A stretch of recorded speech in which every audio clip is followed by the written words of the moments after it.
So I spent 2 months in Nairobi, Kenya, and here are the differences between Accra and Nairobi. This is part two.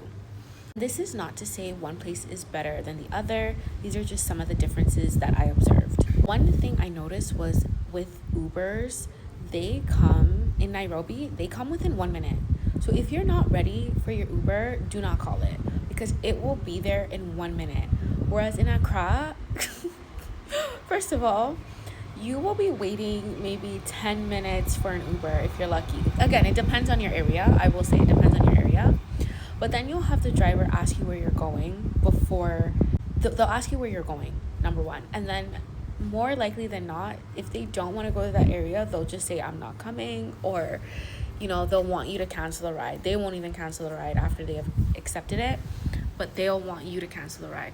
But in Kenya, I took maybe, let's say, 100 Ubers while I was there. There was only one time where a driver said he wouldn't take me. And it was because I was paying with card, not with M-Pesa, which is their version of Momo. It wasn't because of my distance. It was just because I don't think he wanted a card trip. That's the other thing too. In Nairobi, maybe the drivers don't like card trips, but they didn't really have a problem with it. I paid with card for all of my trips, and I took a lot of Ubers and no one had an issue except for the one guy. Maybe because Nairobi has a lot of tourists, so people are paying with card. Maybe people don't have M-Pesa, and it's just normal. No one had a big issue with that. So that brings me to the next point, which someone commented, how could you forget M-Pesa? Didn't forget about it, but to me it's very similar to our mobile money, Momo.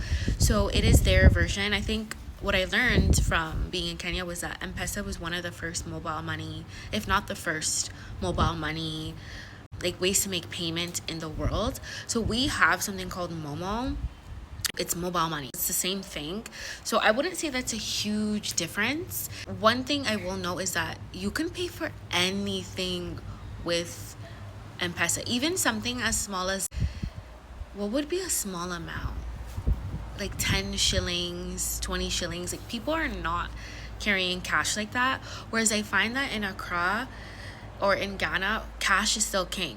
Whereas in Kenya and Nairobi, M-Pesa is the way to go. People prefer M-Pesa over cash. At least that was my experience. So another difference was the fact that I saw so many women working in construction. It really was a sight to see. I have not come across, even in Canada, I don't see that many women working in construction, like actually building things. So I'm talking about specifically condos. I saw a lot of women working on condos, actually with hard hats, safety gear, working on condos.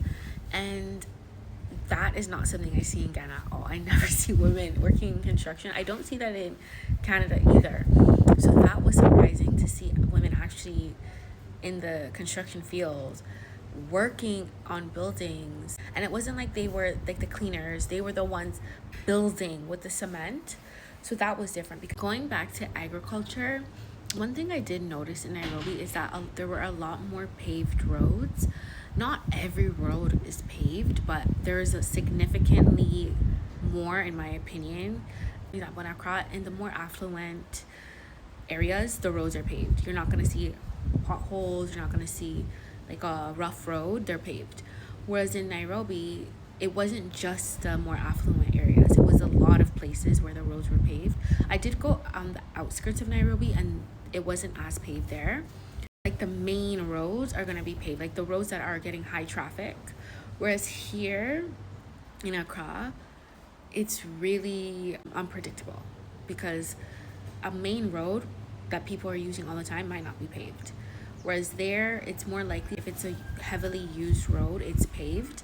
Next, if you're a Ghanaian or West African, I think you would have a hard time with the food in Kenya because there's not going to be like a lot of spice. Pepper is not existent. I guess some people use it, but a lot of the food I had, there was no pepper.